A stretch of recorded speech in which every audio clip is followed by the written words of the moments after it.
Today. Today is 31st August 2024, the last day of August, one of the most consequential Augusts, I think, for, well, perhaps several decades. It is an August where we have seen dramatic events take place in the Ukrainian battlefields, and I get the sense that in the West there is confusion and a degree of denial about what is happening. I think that in Ukraine itself, the political system is finding it difficult, the political leadership is finding it difficult to grasp the significance of events. And even in Russia, they're finding it difficult to keep up with the events themselves.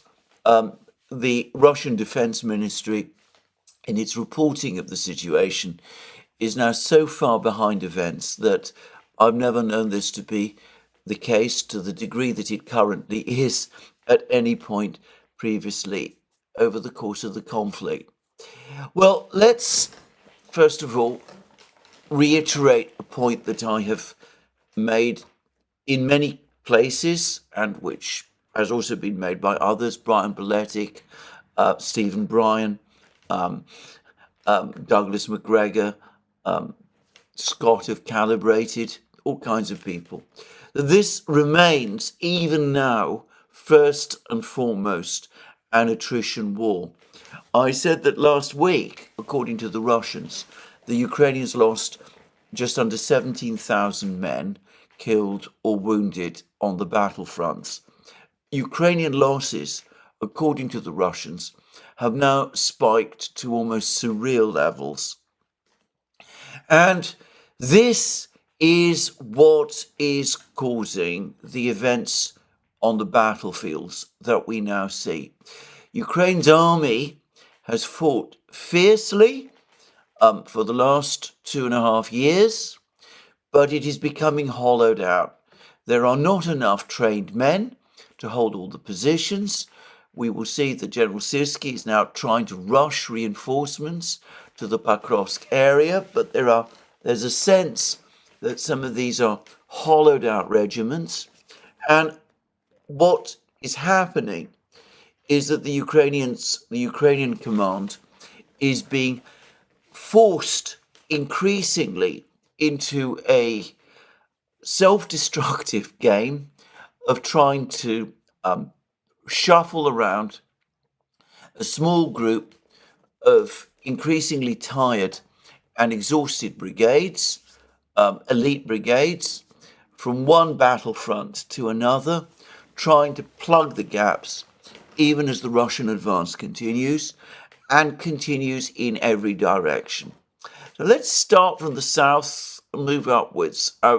The most important events continue to happen around Pokrovsk, in the Pokrovsk area. But let's go a little further south to what is happening in, well, what's sometimes referred to as the South Donetsk direction, the area around Konstantinovka, Vuhledar, and Krasnogorovka, which is ultimately connected with this part of the battlefronts, and also with the important town of Kurakovo. Well, the Russians captured Konstantinovka a few days ago, but we now have apparently map updates and sightings which show that the Russians have now pushed well beyond the road linking Konstantinovka to Vuhledar, and that they have now reached the outskirts of the village of Vodyanye, which lies to the west of the supply road, and it looks as if they're on the brink of launching an attack on this supply road. Now, Mariana Bezuglaya, the Ukrainian MP, has said that the 72nd Brigade, the brigade which had been tasked with the job of defending Vuhledar and Vodyanye, and apparently the coal mines located north of Vuhledar has been withdrawn by the Ukrainian command and is being redeployed elsewhere on the battlefronts. Nobody quite knows or seems to know where. Russian reports are saying that they're being redeployed to the Kursk area, which, by the way, is not impossible. The position of the Ukrainian forces in Kursk, as we will see, is now becoming very difficult indeed. Others, Dima at the Military Summary Channel, is suggesting that the 72nd Brigade has been pulled back from Vuhledar itself to hold a number of new positions, somewhat to the northwest of Vuhledar and Konstantinovka, to try to establish alternative defense lines. He is careful to point out, he's right, that the Ukrainians are not, for the moment, actually abandoning Vuhledar itself, or indeed even Vodyane, but that the forces that are trying to defend these places now are a confusing medley of battalions from different regiments and different brigades, strung together, probably insufficient to hold back the Russians for very long. To my mind, where the 72nd Brigade is being sent, well, it's obviously important, but it is secondary to the fact that the Ukrainians are in desperate need of what appears to be one of the best trained and freshest brigades that the Ukrainian army still has. And I suspect that it's being rapidly redeployed somewhere where there's an intention to try to plug the front lines. I'm going to make my own guess that it is being sent to the Selidovo area, where the situation for the Ukrainians is becoming not just bad, but straightforwardly catastrophic. So there's one example of one brigade that has been reshuffled from one place to another. Then there's that other brigade, the brigade that we always hear about, the fire brigade unit of the Ukrainian armed forces, the one that's sent from one place to another, and that is the 47th Mechanized Brigade. It originally led the Ukrainian offensive last year towards the town of Tokmak in Zaporozhye region. It was defeated by the Russians. Then it was redeployed to try to hold back the Russian advance on Avdiivka by keeping the lines of communication open to Avdiivka. From the north, it became drawn into a prolonged slugfest with the Russians defending the two villages of Berdichi and Stepovoye. It was eventually pushed back. It then fought a long, debilitating rearguard action as the Russians pushed further westwards, captured Ocheretino, moved further west still towards Pokrovsk. Then about a week ago, we got news that the Ukrainians will redeploy the 47th Mechanized Brigade to the north, to Kursk region. Some units of the 47th Mechanized Brigade undoubtedly did arrive in Kursk region because one of their Abrams tanks, they're the only Ukrainian unit operating Abrams tanks, one of their Abrams tanks was destroyed by the Russians in Kursk region. And I've even heard some reports that a completely intact Abrams tank was also captured, though that might not have been in Kursk region, but somewhere else. Anyway, so some units of the 47th Mechanized Brigade were rushed to Kursk region, but now there's reports that it's been rushed back again to try to hold positions in Pokrovsk. So we see desperate reshuffling of brigades. They're being sent from one place to another. It must be absolutely exhausting and at the same time disorientating for the troops of these brigades to be used in this way. And besides, the very fact that they're having to be used as fire brigade forces, trying to close gaps as they appear, must be telling everybody in these brigades, and indeed throughout the Ukrainian armed forces, still trying to hold back the Russians, that the front is slowly breaking down, or perhaps more correctly, rapidly breaking down, and that military units therefore have to be sent from one place to another in a huge hurry, and that it's proving impossible to stop the gaps. It's like a dam. You see the cracks start to appear in the dam. You see the water spouts as the water trickles through or spurts through. There's attempts to try to close up these gaps, these holes, these cracks in the dam, but everybody can see that the dam is bursting, it's going to break, and the only question is how soon and what the effect when the dam eventually does burst, what it will be. Anyway, let's move on and discuss further what's happening, because of course the 72nd Brigade is going to leave Vuhledar. The Ukrainians are leaving more troops to try to hold on to Vuhledar. But it's increasingly unlikely that they will be able to do so for very long. The Russians, as I said, are now outside Vodyane. They've captured Konstantinovka. The main supply road to Vuhledar has been brought entirely under Russian control. There's apparently a coal mine north of Vuhledar. Dima at the Military Summary Channel suggests that it's not a particularly difficult coal mine to capture. Well, I don't know. But anyway, it's most likely the Russians will capture it fairly soon. The days of Vuhledar are surely numbered. It's difficult to see how what is actually a relatively small place can be defended for very long, given that the entire surrounding landscape, all of the main supply roads, and all of the fields around it are rapidly coming under Russian control. Either the Ukrainians will have to evacuate Vuhledar completely, or they will try to fight some kind of long, bitter battle to the very end, using second-line units, this scrambled collection of different battalions, probably drawn from different brigades. And one way or the other, it looks as if Vuhledar is going to fall fairly soon under Russian control.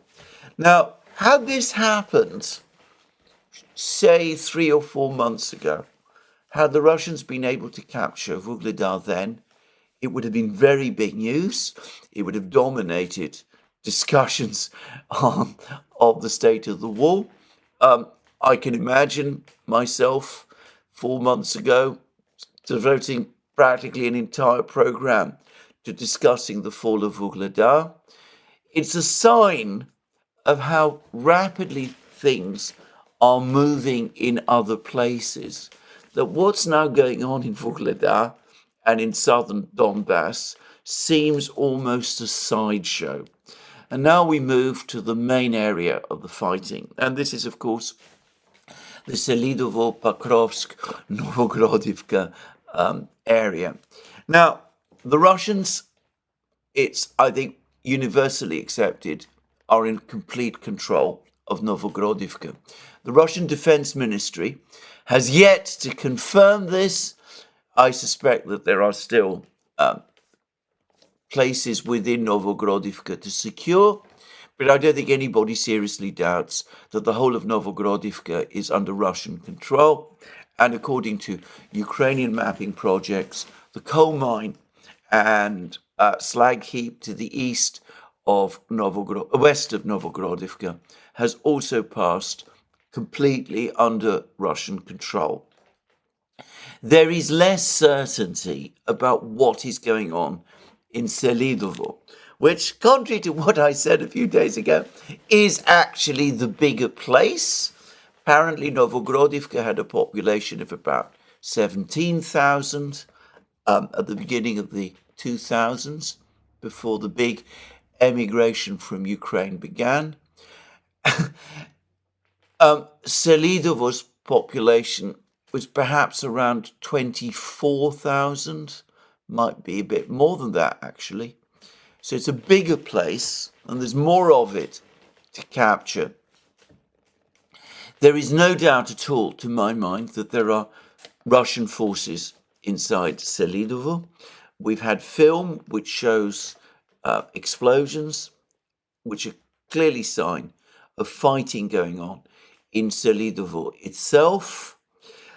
But the extent of Russian control within Selidovo is massively contested.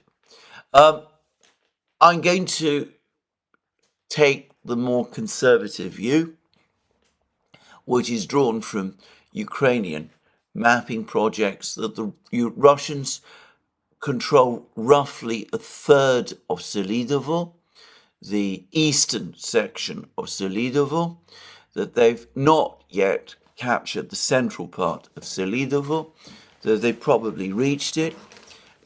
I think that this is not because Ukrainian defenses in Selidovo are particularly strong.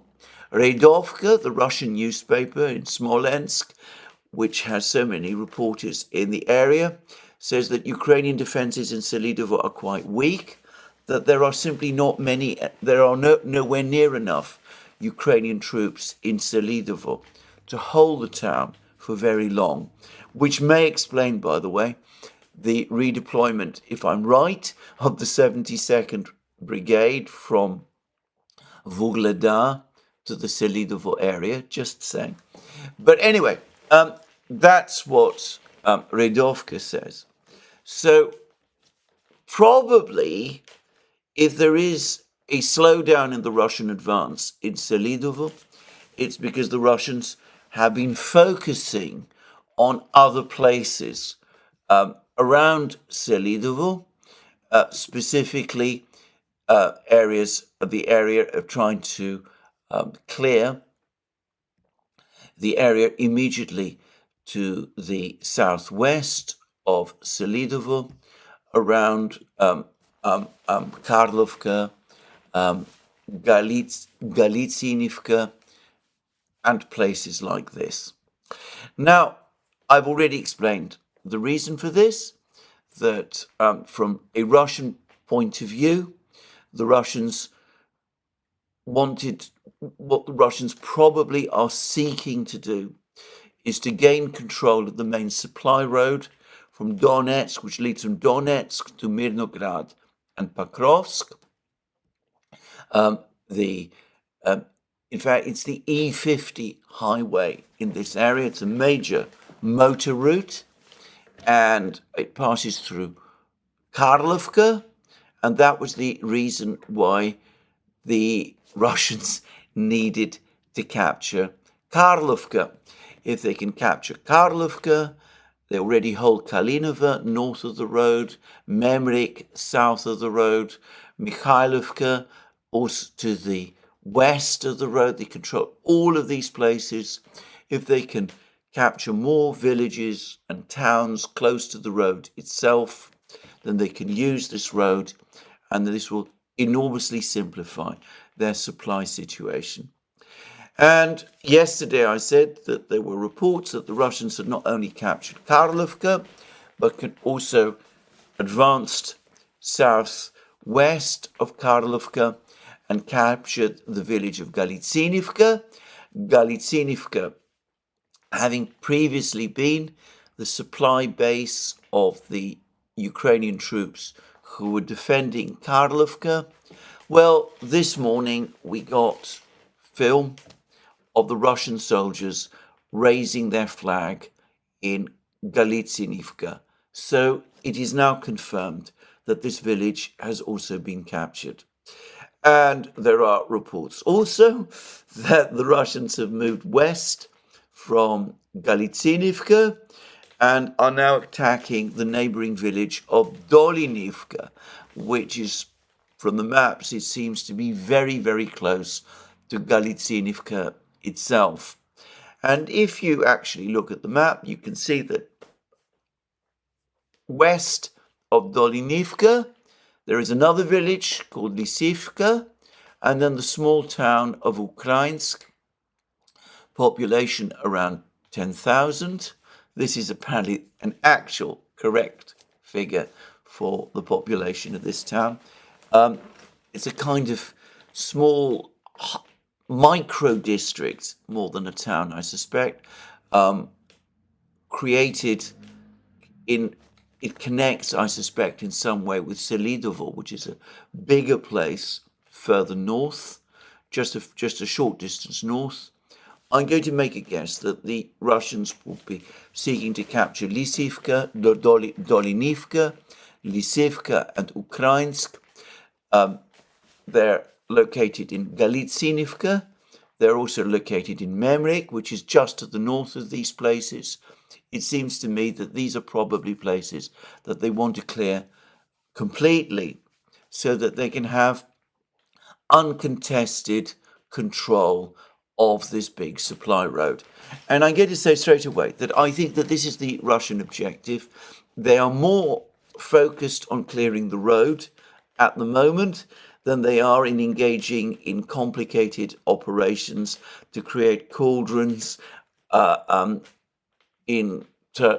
surrounding what I suspect are no more than a few hundred Ukrainian troops still, who might still be located in various fields north of Krasnogorovka. I think that this is an almost irrelevant battle for them. I don't think that they're focused on these big cauldron operations anymore. I think the objective is to gain control of the road. That probably requires Dolinivka, Lisivka, and Ukrainsk to be brought under control.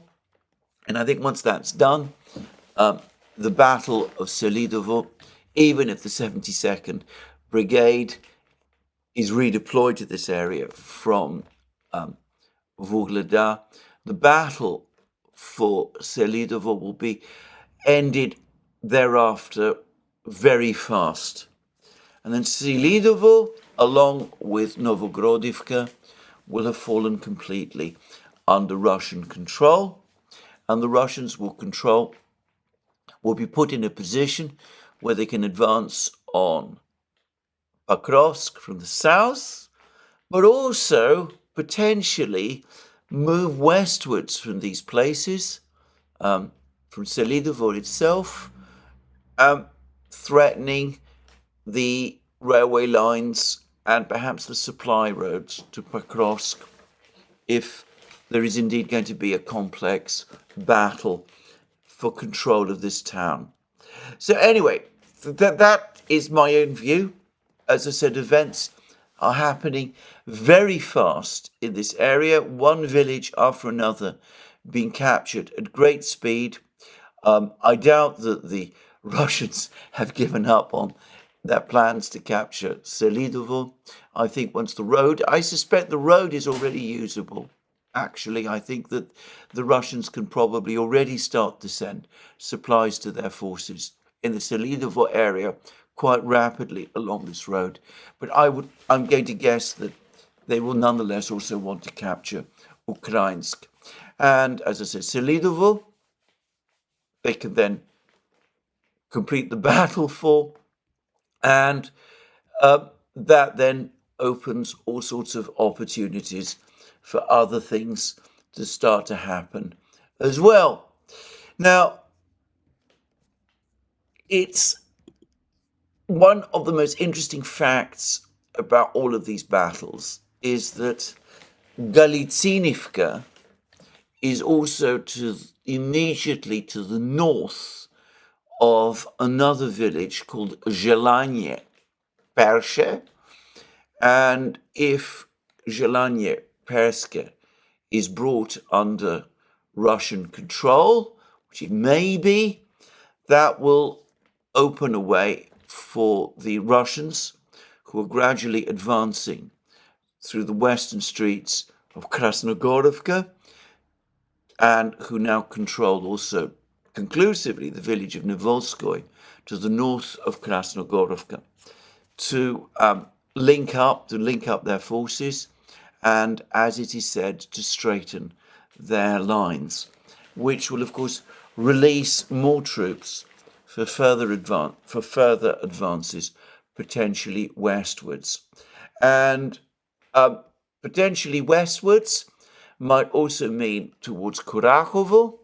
And there are reports this morning that the Ukrainians have begun the first steps to evacuate Kurachovo, this important town. The Russians are actually very close to it already. They're pushing westwards towards Kurachovo through the village of Maximilianovka.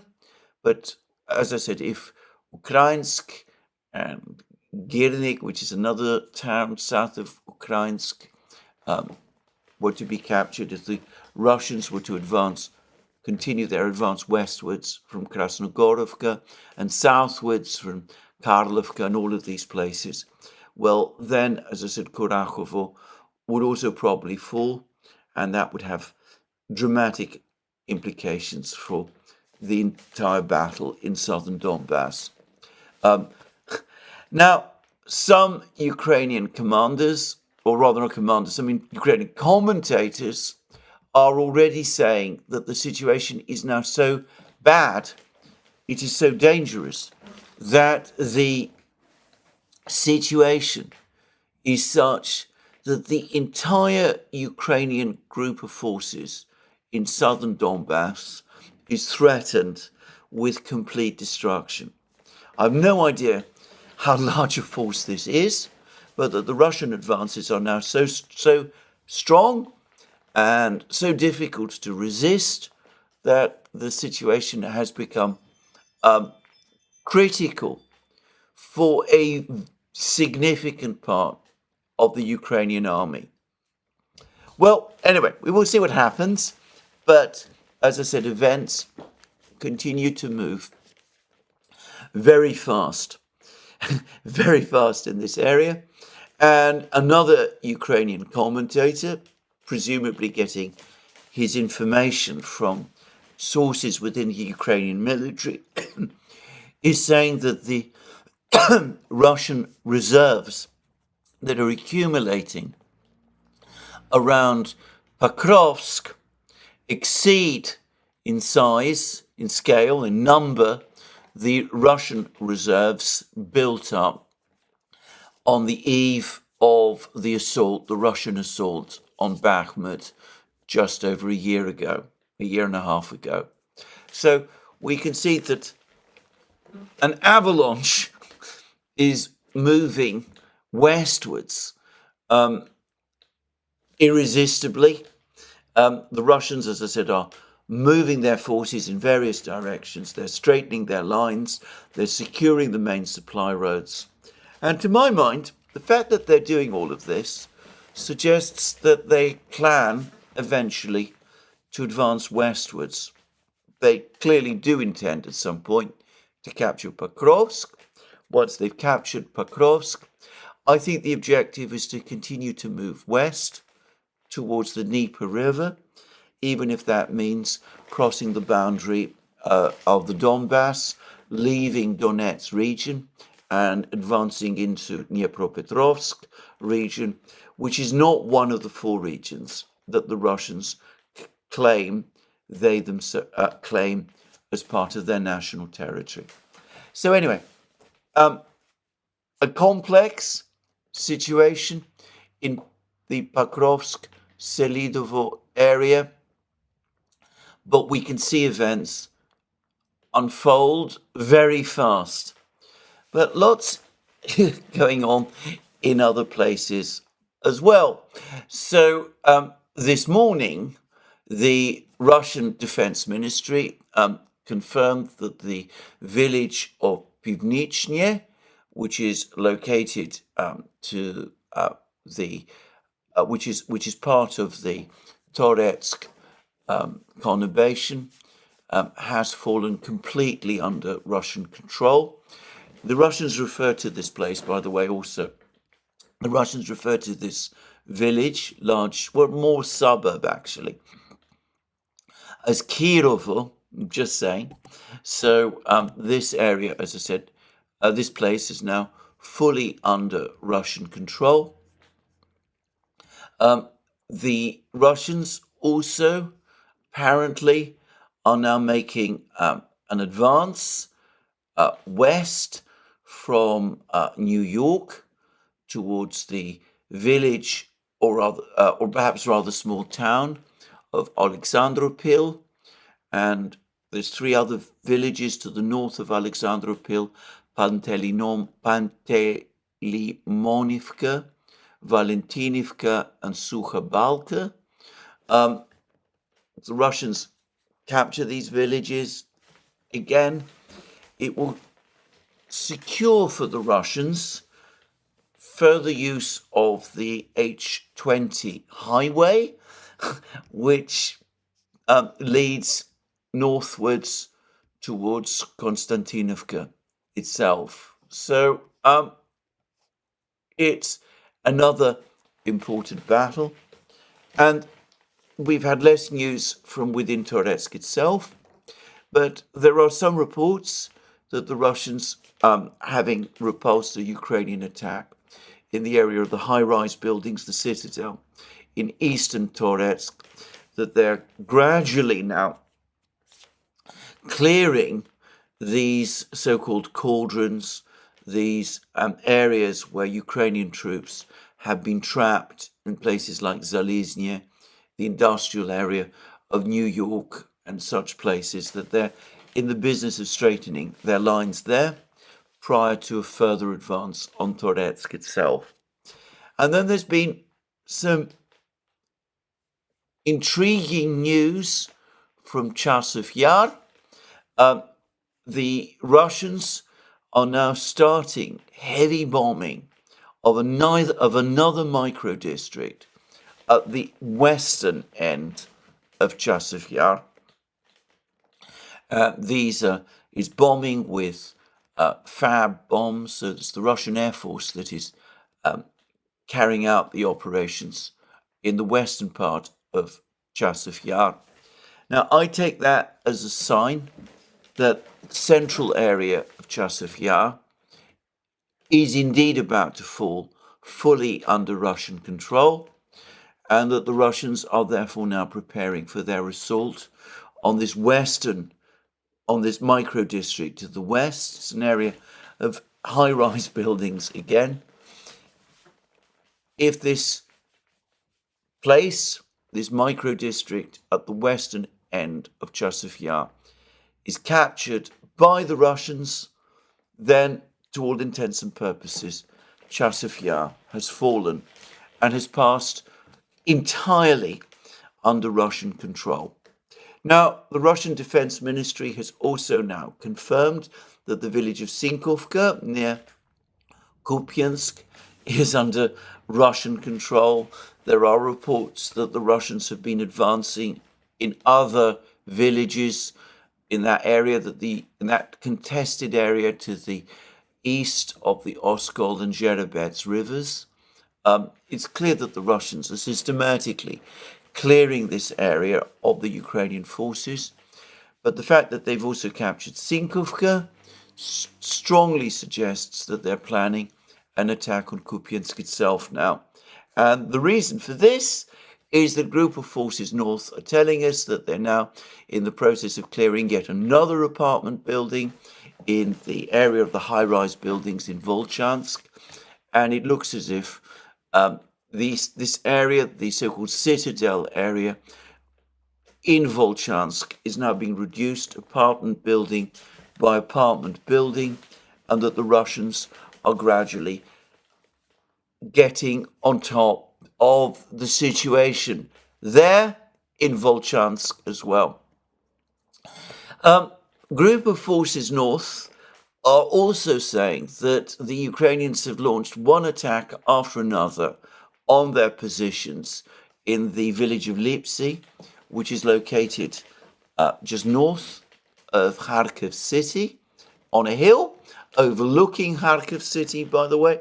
The Russians controlled Lipsy for a time in 2022, and they used it to monitor the situation in Kharkiv city and to assist in artillery strikes of Kharkiv city.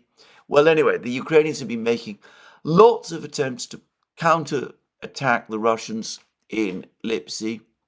To no avail, apparently. The Russians are slowly tightening their control around Lipsy itself, but the Ukrainians in the process are suffering heavy losses.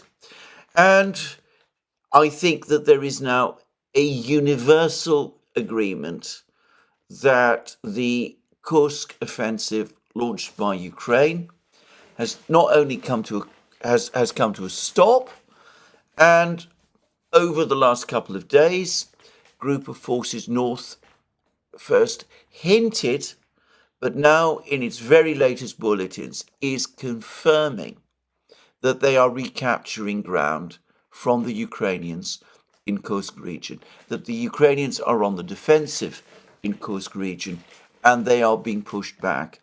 And the main area of the Russian counterattack is, according to Group of Forces North, the area around Korenevo. That makes sense because Korenevo is a place that the Russians have always retained control of. But had the Ukrainians succeeded in capturing it, it might have opened the way for the Russians to launch, for the Ukrainians rather, to launch an attack from the north towards the Kursk nuclear power plant, which, as I've said many times, I'm convinced was the original Ukrainian objective when they launched their operation in Kursk. So the Russians probably still feel that Korenevo is important, that they need to be absolutely confident that they are in control of Korenevo. They're gradually pushing the Ukrainians back in the Korenevo area. Though I also think that the Russians have been gradually regaining control of territory north and east of Suja, and that probably sometime in the next few weeks, maybe next week, an offensive to recapture Suja itself will happen. Just saying. Anyway, this has been a complicated battle in Kursk region. There's been a lot of misunderstandings about the battle, the Ukrainian offensive in Kursk region. But I want to repeat a point that I made right at the outset when it began, which is that unless the Ukrainians captured the Kursk nuclear power plant, and did so in the first few days, when the possibility of capturing the Kursk nuclear power plant was a real one, then the entire operation, the offensive, would have to be considered a failure. If Kurchatov, with its various nuclear facilities, the depot where the Russians supposedly store nuclear warheads for their Iskander-M missiles, which is also apparently located in this same area around Kurchatov, if the nuclear power plant, if all of these places remain securely under Russian control, then beyond a certain point, the offensive in Kursk would stagnate and go into reverse, and that is precisely what has now happened.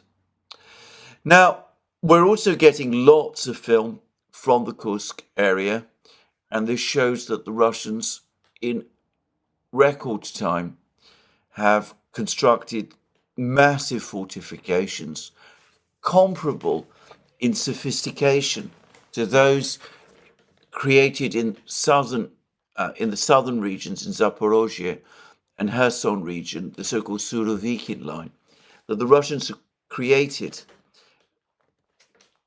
fortifications south of Kursk and around Kurchatov of the same level of sophistication and scale.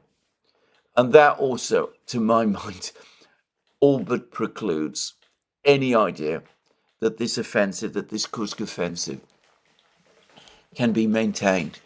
There continues to be a degree of denial in the West about this. I saw that today The Economist in London is saying that that the Donbass front, Ukraine's Donbass front, is collapsing, but that the Ukrainians have nonetheless humiliated the Russians in Kursk. Well, to be frank, I don't see that at all.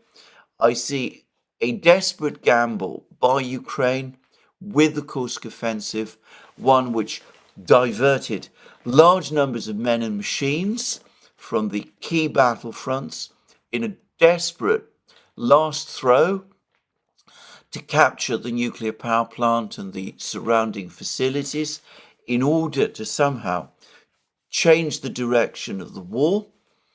The gamble failed, it failed to come off, and now the whole thing is going into reverse, having in the process weakened the Ukrainian army even more and led to an even faster collapse of Ukrainian positions along the contact line. But to reiterate again, what the Ukrainians are trying to do is to hold back the Russians along an entire contact line, which, according to various different estimates, has a length of between 800 to 1,000 kilometers, with weakened and diminishing forces, even as the Russian juggernaut gets bigger and stronger every day. If it is correct that by the end of the year, the Russians will have 800,000 troops to call on in the Ukraine war, and assuming that the Ukrainians are able to maintain their current total of, shall we say, 350,000 men, it is all but inconceivable that the situation can be stabilized by Ukraine. And it is delusional to imagine that it can be. Now, I say all of this, some people do, it seems to me, continue to live inside a world of delusions. There was recent testimony given to Congress by an official of the CIA. He seemed to be all but conceding that the CIA had had some role in organizing the Kursk operation, which is quite a remarkable admission altogether.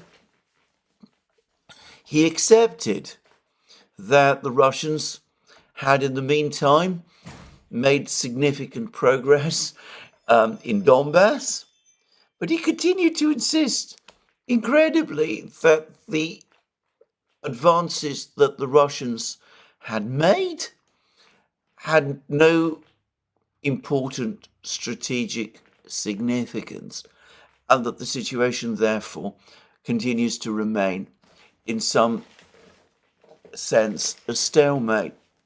And I've seen articles in the West which still appear, which still discuss the war in those terms, talk about, in many cases, they're written by people with excellent intentions. They talk about all kinds of ways and means to try to negotiate some kind of peace settlement between Russia and Ukraine, but they all assume that there is still some kind of a stalemate in the war, that the Russians have gained the advantage that they're advancing successfully westwards, but that they've not achieved anything of any great strategic importance. All I would say is that Ukrainian commentators, people like Bezuglaya and Tatarigami and others, have no such illusions and almost certainly understand the true situation, or at least explain the true situation, far more clearly than many of these people who in the West, who, as I said, are gradually losing their connection to the realities of the Ukrainian conflict, perhaps understand. In my opinion, the war has never been in stalemate. What happened was that last year, Ukraine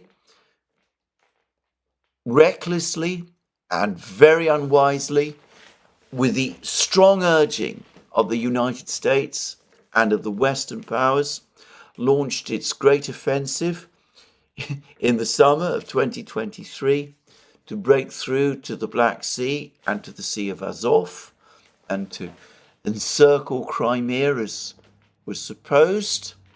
That offensive was comprehensively defeated by the Russians. I've said many times, the offensive did not just fail, it was defeated. Ukraine suffered catastrophic losses in men and equipment as a result. That opened the way for the Russians to take the offensive. And since then, since October 2023, the Russians have been on the offensive continuously. They've captured Marinka, Avdiivka, Krasnogorovka, apart from 2 streets, Ocheretino. Before long, they're going to Novogrodivka, almost certainly. Before long, they're going to capture Selidovo as well, probably Vuhledar, Siversk, all sorts of places. They're breaking the supply roads, they're cutting the supply roads, they're sorting out their own logistics, and their forces are getting stronger and stronger all the time, even as those of the Ukrainians become weaker. Any proposal now for negotiations that is based on the idea that there is some kind of stalemate, that some kind of rough balance has been achieved in the war, is based on a factually wrong premise and cannot succeed. Now, the Ukrainians, as far as I can see, are not interested in negotiations. I think that the Zelensky government is going to go on fighting till the very bitter end.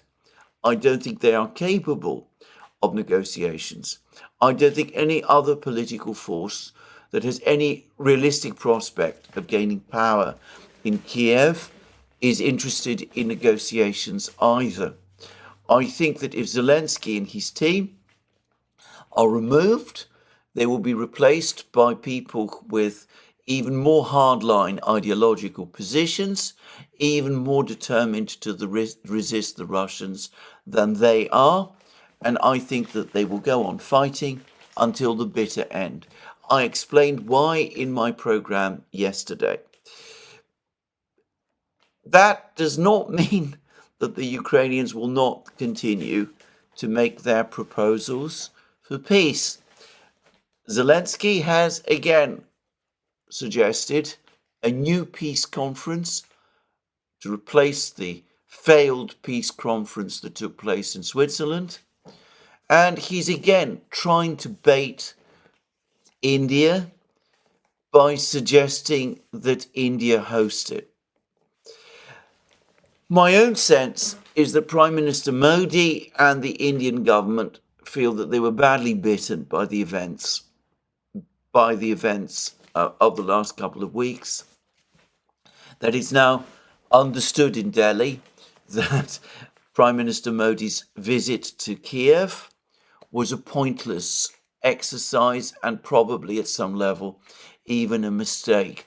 I noticed that M.K. Badrakuma, one of the most astute commentators on all geopolitical issues, by the way, on his blog, Indian Punchline, is saying that some Indian commentators, reporters, no doubt supporters of Prime Minister Modi, are saying that the visit by Prime Minister Modi first to Poland and Ukraine was a reach out to try to establish an Indian bridge to the nations of Eastern Europe. Badrakuma is absolutely scathing of that idea, and rightly so, in my opinion. The relevance of Eastern Europe, the importance of Eastern Europe to India on any objective terms is minimal. It certainly isn't worth the price of annoying the Russians or the Chinese for that matter.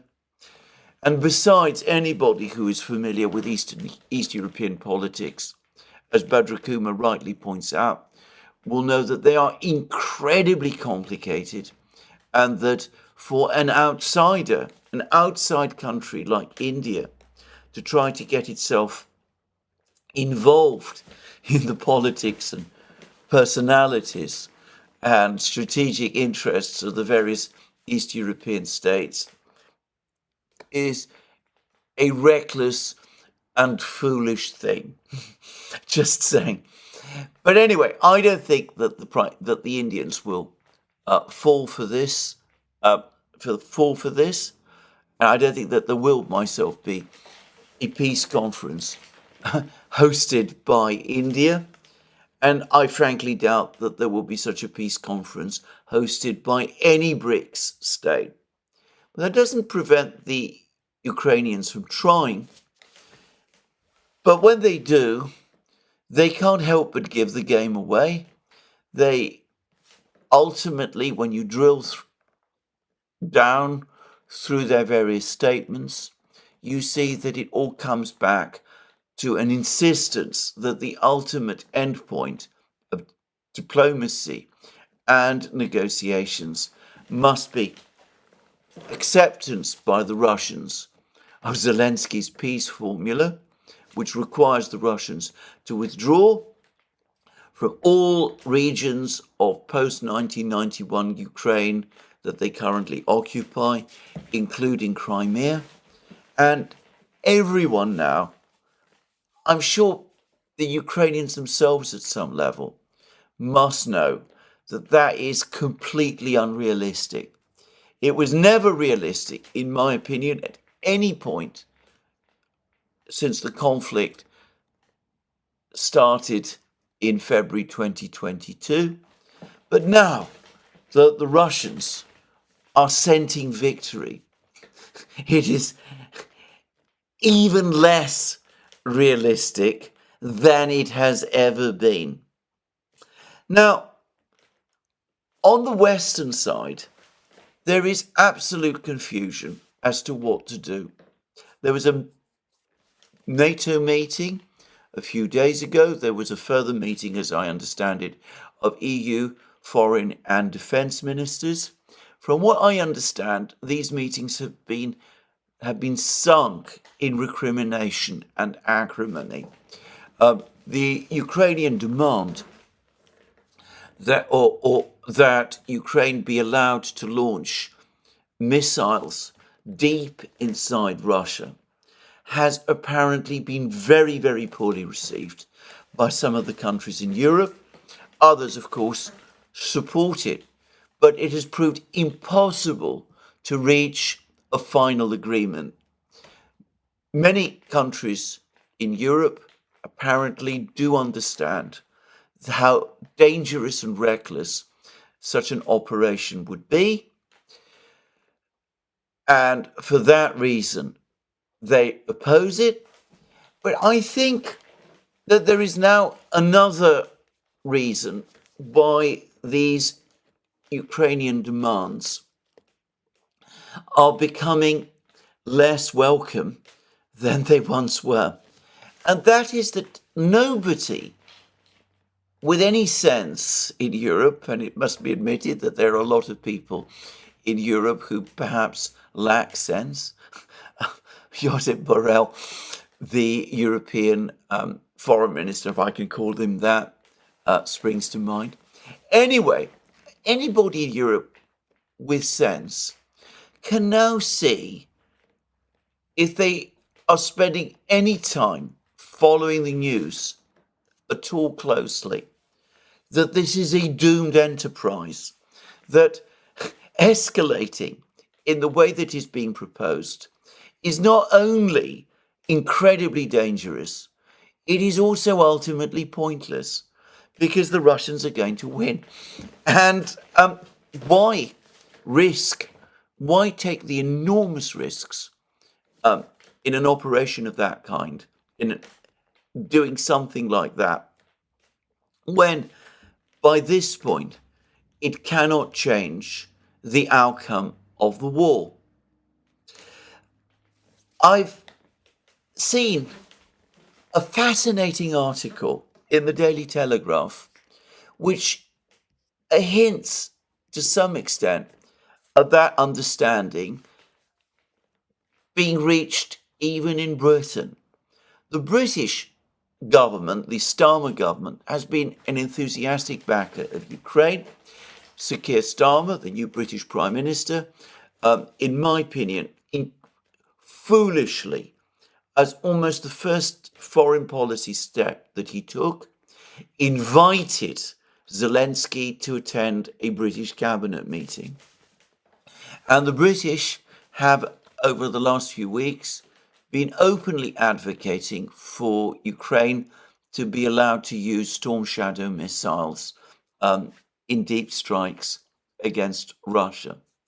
This article in the Daily Telegraph, and the Daily Telegraph is a well-informed newspaper, suggests that even in Britain, enthusiasm for this idea is starting to drain away. And the article is by Lewis Page, and its title is "Can Ukraine Use the Storm Shadow Missile Against Russia?" That's the wrong question. And the subtitle, which is very uninformative, says Zelensky keeps asking, but he's not asking Britain or France. Now, this is a most interesting article because it goes completely against the entire narrative about the Storm Shadow missile that British readers of the British media have been spun. The story that's been spun around the Storm Shadow is that this is an Anglo-French project. It's a state-of-the-art, extremely advanced missile produced jointly by Britain and France, and designed jointly by Britain and France, that it's proved a game changer in the war, that is incredibly difficult for the Russians to shoot down, and that if the Ukrainians are finally given permission to launch this missile against the Russians, well, that will have, against the Russians inside Russia itself, well, that could transform the entire situation on the battlefronts. Well, it turns out that none of that is true. Firstly, the Storm Shadow is not, in any true sense, an Anglo-French missile. It is a French missile. The British agreed to buy from France the rights to manufacture it, and they supply some components specifically in connection with the warhead, but overall it is absolutely a French missile, and moreover it is a French missile which is a upgrade of another French missile, the Apache missile, developed by France in the 1980s, primarily to destroy runways. So it is not quite state of the art as people assumed. It's a modern and effective missile, but its roots are in an older French missile developed by the French way back in the 1980s. And it is subsonic and apparently, as it turns out, relatively easy to shoot down. Now, this is a point I've been making in many programs, that the Russian air defense system appears to have no difficulty shooting down the Storm Shadow and Scalp missiles that the French and the British launch against them. And the article concedes this, that this is not a difficult aircraft to shoot down. In essence, I'm quoting from the article itself, the Scalp Storm Shadow is a small subsonic robot jet airplane. Back in the 1980s, this was seen as sophisticated stuff, but it's far from impossible to shoot down a subsonic jet, and this is why Scalp Storm Shadow isn't much use on its own. Without help of some kind, it is likely to be shot down by Russian air defenses before it can reach its target. And then it says that the Russian air defense system is so strong that in order for the Storm Shadows to get through, something has to be done in order to disable the radars, the Russian radars. Otherwise, the Russians will track the Storm Shadow and will soon shoot it down. And he claims, somewhat improbably, I think, that a Storm Shadow attack on the headquarters of the Russian Black Sea Fleet in Sevastopol, that he got through because a Ukrainian Special Forces unit had disabled the Russian radars. They'd carried out a raid which had succeeded in disabling Russian radars. That's the first I've ever heard of this. And as I very well remember, the attack on the Black Sea headquarters in Sevastopol was in itself a pointless exercise, because this was a historic building which the Black Sea Fleet had vacated as they moved into their actual headquarters, their real operational headquarters, that are, of course, located in well-defended and protected bunkers. But anyway, never mind. Anyway, he speaks about the fact that the Ukrainians were able to disable these radars on one occasion using special forces, but at other times he says that the Ukrainians have to use high-speed anti-radar missiles and decoy missiles if they have any chance, if there's to be any chance of the Storm Shadows getting through, and that these are supplied exclusively by the United States. So much so that Britain itself would not be able to conduct missile strikes against the Russians if the Americans weren't prepared to provide these decoy missiles or and anti-radar missiles, or were to forbid their use. So it's a story that appears intended to debunk the legends about the Storm Shadows. It also speaks about the enormous complexity involved in launching Storm Shadows, and it compares the situation with the ATACMS. It says that ATACMS is a ballistic rocket which travels at better than Mach 3, 3 times the speed of sound. It's much harder to shoot down than Scalp Storm Shadow, and it can simply be fired from a HIMARS vehicle. It doesn't need to be employed as part of a complicated multi-aircraft strike risking scarce fighter jets. Now, the reality is that the ATACMS has also severely underperformed in the Ukraine war. The Russians seem to have no difficulty shooting it down. Every so often, some get through, but the Russians, in general, are able to shoot down the Storm Shadows, and they're able to shoot down the ATACMS as well. Only a small minority of ATACMS missiles have got through, and there was an article in Politico a couple of days ago which basically also admitted that the Americans are disappointed with its lack of effectiveness in the Ukrainian battlefields. It has been far less than a game changer.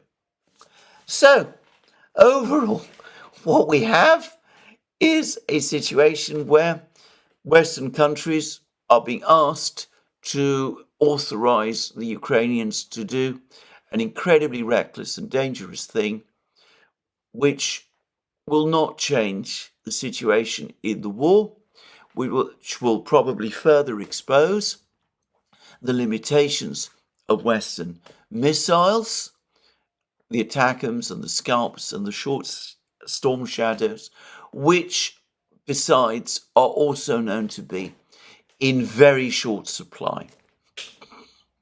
So understandable that the Europeans apparently are pushing back. And it seems that for the moment, so are the Americans as well. In fact, I've been reading commentaries. I think it was in the British media, but I suspect that you can find them somewhere in the American media as well. That for the first time, there is now significant pushback in the United States, within the bureaucracy, that there are people who are going out saying apparently that they've had enough of Zelensky and the Ukrainians coming and demanding more and more weapons. And they're also becoming fed up with the way in which the administration has repeatedly caved to every single Ukrainian demand and has failed to enforce America's own red lines. Now, I don't know how strong that current of thought is in the United States, but the fact that it's bubbling to the surface, and we're starting to see it being reported in the media as well, suggests that it's become significantly stronger. And again, I can't help but think that the failure of the Kursk operation, combined with the Russian advances across the battlefronts and a sense that the war is being lost, is now starting to create significant pushback, with people in the United States also saying that there is no point in investing further valuable resources in what is already a doomed enterprise. And of course, the Ukrainians have also been demanding tens of billions of dollars in financing. They want the $50 billion loan to be paid to them immediately with no strings attached. But it looks for the moment also as if that is not going to happen. I don't want to overstate this. Ukraine still has its fervid advocates in the West, within some Western governments and in the media. But I am starting to get the sense that the heart is going out of this enterprise. That the ideas as a few months ago floated by President Macron to send French troops and Western troops to Ukraine, that seems to have burnt itself out completely. Nobody seems to be interested in that idea anymore. There's a report this morning that the United States has completely rejected any idea of sending contractors to Ukraine to equip and train the Ukrainians on location in Ukraine itself. Apparently, the Western intelligence agencies, the Defense Intelligence Agency principally, have strongly advised against it. They say that it would be far too dangerous a thing to do. There are other signs that other Western governments are becoming cold about this whole project. Poland has completely rejected any suggestion that Polish aircraft or the Polish military be involved in shooting down Russian missiles over Ukrainian airspace. And there is actually now another row brewing between Poland and Ukraine.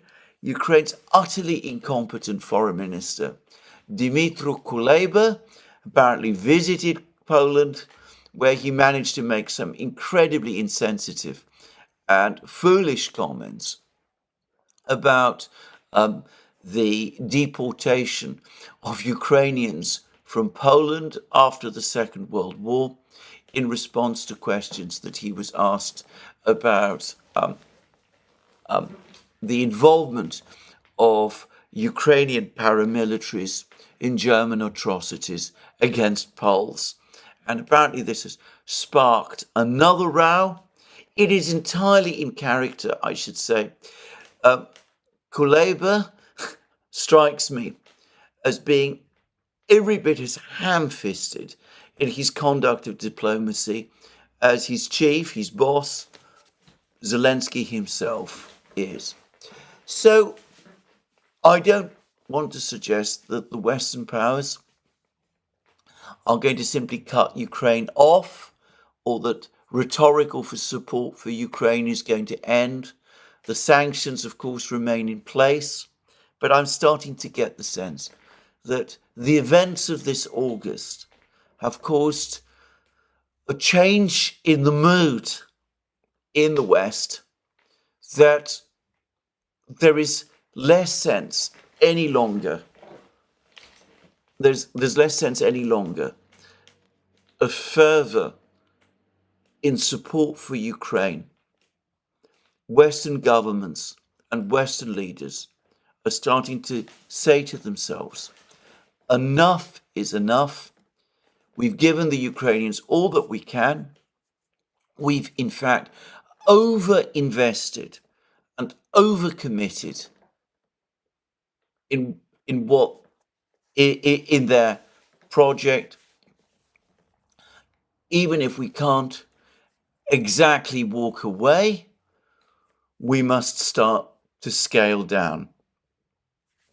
Well, we will see if I am right.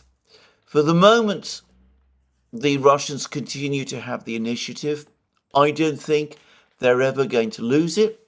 I suspect that sometime in September, perhaps October, we're going to see the Ukrainians finally pushed out of Kursk.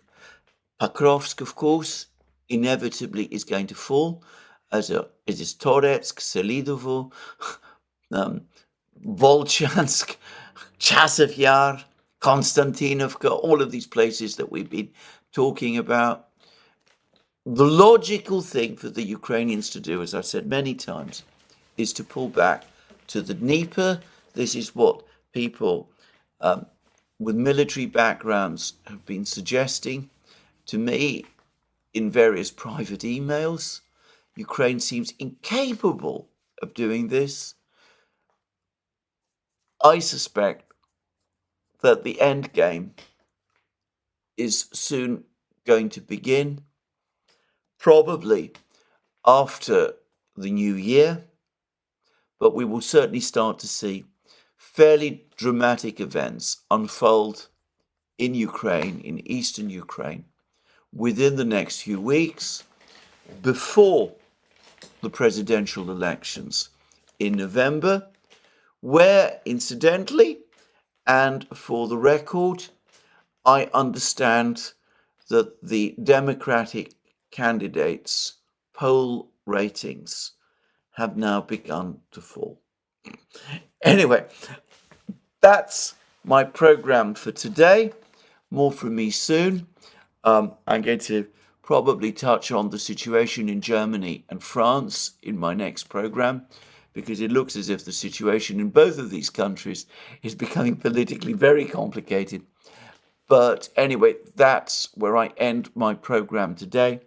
I think that I'm starting to sense that perhaps after the new year, the Ukrainians may finally find that they're cut off and on their own. Anyway, no more from me today. Let me remind you quickly, you can find all our programs on our various platforms, Locals, Rumble and X. You can support our work via Patreon and Subscribestar. Don't forget to check out our shop, links under this video. And if you've liked this video, please remember to tick the like button and to check your subscription to this channel. That's me for today. More from me soon. Have a very good day.